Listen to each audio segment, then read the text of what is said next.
हैं कि ताकि यहाँ उनकी सरकार बने। अपने बेटा को मुख्यमंत्री बनाने की बड़ी जल्दीबाजी में है।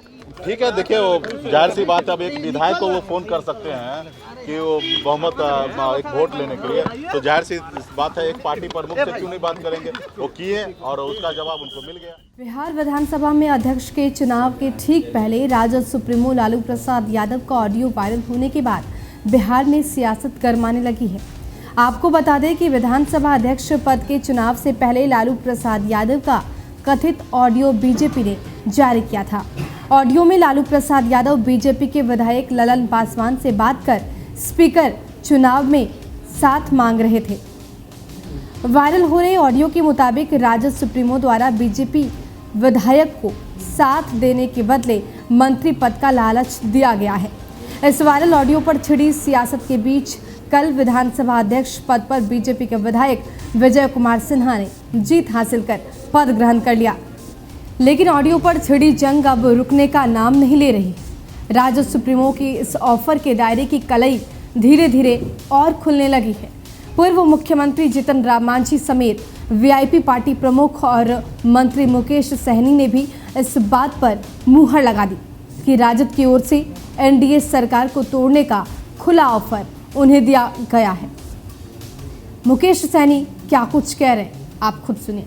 ठीक है, उसके लिए भी आप समय रहते हुए आप बात रखिए ना अपनी बात को। आप जो भी बात रखना चाहते हैं वो रख सकते थे, राज्यपाल महोदय जी के अभिभाषण के बाद रख सकते थे।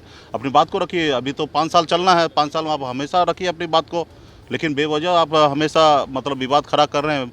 कल भी किस तरीके से देखे कि किस तरीके से 2 घंटा विधानसभा में बेवजह मतलब एक पिछड़ा को बेटा, दलित को बेटा को बाहर निकालने के लिए अड़ गए। लेकिन ये इससे पूर्व में आप देखिए हर पेपर और हर अखबार ने लिखा कि पूर्व में भी इस तरीके से रहा। हमेशा इस तरीके से जब मतदान हुआ वहाँ पे मंत्री महोदय और मुख्यमंत्री जी हमेशा रहे हैं, लेकिन कल उन्होंने सीट पे उतर गए। वो नहीं देना चाहते, कोई मौका सरकार को नहीं देना चाहते। नहीं, सरकार को मौका क्या, सरकार को जनता ने मौका दे चुका है। जनता के लिए निश्चित तौर पे सरकार मजबूती से हम लोग काम करेंगे। उनसे हम मौका थोड़े चाहिए हमें। किस तरह काउंटर करेंगे? काउंटर करने की क्या जरूरी है, हमें मौका जनता ने दे दिया और हम मजबूती से हम जनता के लिए काम करेंगे, विकास के लिए काम करेंगे, गरीब किसान के लिए काम करेंगे, युवा के लिए काम करेंगे। माननीय मुख्यमंत्री जी जिस तरीके से 15 साल से काम करते आ रहे हैं उससे और तेजी गति से हम लोग उनके नेतृत्व में काम करेंगे। बिहार के पूर्व मुख्यमंत्री और हम पार्टी के राष्ट्रीय अध्यक्ष जीतन राम मांझी ने एक और सनसनीखेज खुलासा करते हुए कहा कि मुझे भी राजद सुप्रीमो लालू प्रसाद यादव की ओर से मुख्यमंत्री पद से लेकर मेरे लोगों के लिए मंत्री पद तक के लिए ऑफर दिए। साथ ही जीतन राम मांझी ने कहा कि बीजेपी नेता सुशील कुमार मोदी का आरोप 100% सही है, क्योंकि प्रोटेम स्पीकर बनने के पहले और हटने के बाद मुझे खुल के ऑफर मिला। वीआईपी पार्टी के राष्ट्रीय अध्यक्ष और बिहार सरकार के मंत्री मुकेश सहनी ने भी राजद का भंडाफोड़ करते हुए कहा कि पहले राजद ने हमें धोखा दिया और फिर जब मैं एनडीए के साथ आ गया तो सरकार में शामिल हो गया तो उस पर उप मुख्यमंत्री बनाने का खुला प्रलोभन भी दिया गया और भी क्या कुछ कहा गया। ऐसी बहुत सारी बातें हैं जो मैं सामने नहीं रख सकता। हम पार्टी के प्रमुख जीतन राम मांझी और वीआईपी पार्टी मुखिया मुकेश सहनी के इन आरोपों को आरजेडी ने सिरे से नकार दिया।